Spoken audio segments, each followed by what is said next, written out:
بسم اللہ الرحمن الرحیم۔ ڈسکور اوریجنل کے معزز ناظرین، السلام علیکم۔ اب کس نمبر 769 ملاحظہ فرمائیں۔ اس کا نمبر میں نے پہلے ہی ذہن نشین کر لیا تھا۔ تم اس شہر سے تو واقف ہو نا؟ میں نے گاڑی میں بیٹھنے کے بعد کہا۔ کب سے کر رہے ہو یہ کام؟ 10 سال ہو گئے سر، اس نے جواب دیا، اور میں نے پھر اس کی آواز پر غور کیا تو شک کی گنجائش نہ رہی۔ شیلی پیچھے میرے ساتھ بیٹھی ہوئی تھی۔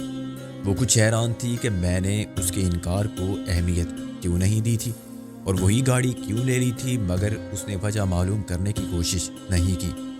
تمہیں تو معلوم ہوگا کہ اس وقت چائنیز ریسٹورنٹ کہاں کھلے ہوں گے؟ شیلی نے سوال مجھ سے کیا تھا، مگر جواب ڈرائیور نے دیا۔ یس میڈم، میں آپ کو لے چلتا ہوں۔ گلبرگ میں رات 12-1 بجے تک ریسٹورنٹ کھلے رہتے ہیں، ابھی تو 11 بجے ہیں۔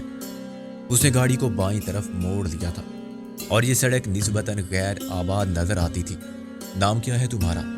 ڈرائیور، اس نے پیچھے دیکھے بغیر فضل دین سر۔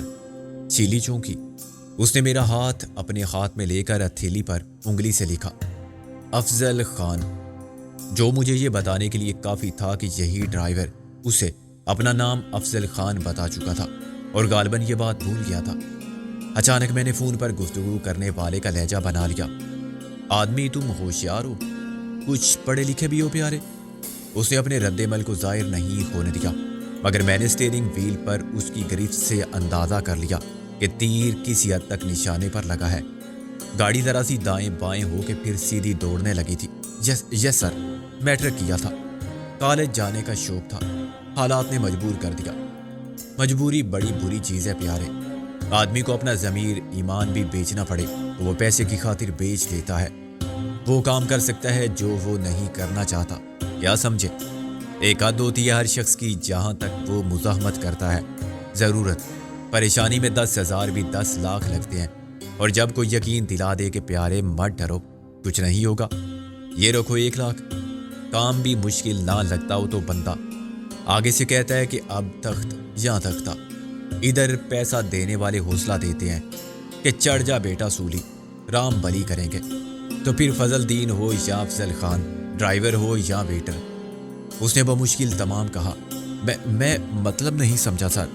سمجھ لو گے پیارے، یہ بتاؤ تمہیں کچھ شعر و شاعری سے بھی شوق ہے؟ میں نے کہا، یا ایکٹر بننے کا؟ مجھے ایسا لگتا ہے پیارے کہ تمہاری آواز میں نے کسی ریڈیو ڈرامے میں سنی ہے۔ لہجہ ذرا بدلا ہوا تھا۔ اس نے ایک دم گاڑی روک لی۔ کیا کہنا چاہتے ہو؟ وہ پلٹ کے بولا تو اس کا لہجہ ہی نہیں، چہرہ بھی خطرناک ہو گیا تھا۔ میں نے اس کی گردن کو پیچھے سے پکڑنے میں دیر نہیں کی۔ وہ جوان اور طاقتور آدمی تھا، مگر اسے میری پروفیشنل گرفت کا اندازہ نہ تھا۔ اس نے اوپر نیچے ہاتھ چلائے اور مجھے پکڑنے کی کوشش کے ساتھ ہی اپنی گردن چھڑانے کے لیے زور لگایا۔ میں نے کہا، بیکار ہے پیارے، کیوں اپنی گردن تڑوا دینا چاہتے ہو؟ اس کا پاؤں کلچ پر سے ہٹ گیا۔ گاڑی نے ایک جھٹکا لیا اور اس کا انجن بند ہو گیا۔ شیلی خلاف توقع پریشان نہیں ہوئی تھی۔ اس نے دروازہ کھولا، نیچے اتر کے وہ آگے آ گئی اور اس نے ہیڈ لائٹس آف کر کے گاڑی کی چابیاں نکال لی۔ میں نے اس کی سمجھ بوجھ اور حاضر دماغی کا اعتراف کیا۔ ڈرائیور نے اس وقت تک مزاحمت چھوڑ دی تھی۔ اب بولو، تم فضل دین ہو یا افضل خان؟ جھوٹ نہیں چلے گا، میں تمہارے کاغذات بھی دیکھوں گا۔ میں نے کہا، یا کوئی تمہاری مدد کرنے نہیں آئے گا؟ وہ بھی نہیں جنہوں نے تمہیں ایک پیشہ ور قاتل بنانے میں کوئی کسر نہیں چھوڑی تھی۔ ایک بار تم اس راستے پر چل پڑتے تو وہ تمہیں بلیک میل کرتے، یا تم خود لالچ میں جرم کی راہ اختیار کرتے۔ 10 سال ڈرائیونگ کر کے تم نے اتنا نہیں کمایا جتنا ایک دن کی کار گزاری پر ملا۔ بولو، اتنا پیسہ لیا تھا؟ آخری جملے کے ساتھ ہی میں نے ایک جھٹکا دیا۔ وہ اگلی سیٹ پر الٹا پڑا ہوا تھا اور اس کا سر سیٹ پر ایسے دبا ہوا تھا کہ وہ صرف میرے پیروں کو دیکھ سکتا تھا۔ اس کے دونوں ہاتھ پہلے میری کمر کے گرد تھے اور وہ مجھے دبانے کے لیے زور بھی لگا رہا تھا، مگر اس کا سانس رکنے لگا تو ہاتھ خود بخود نیچے لٹک گئے اور وہ ٹانگیں چلانے لگا۔ اس کے پاؤں ڈیش بورڈ سے ٹکرانے لگے۔ میں بتاتا ہوں، شیلی نے کہا، دیکھو یہ مر نہ جائے کہیں۔ میں نے کہا، مر جائے؟ مجھے کیا؟ اس طرح تو ہوتا ہے اس طرح کے کاموں میں، کیوں پیارے؟ میری گرفت ڈھیلی پڑی تو اس نے لمبی سانس لی۔ تم انہیں نہیں جانتے۔ میں نے نیچے سے گھٹنا اوپر اٹھا کے اس کی ناک پر مارا۔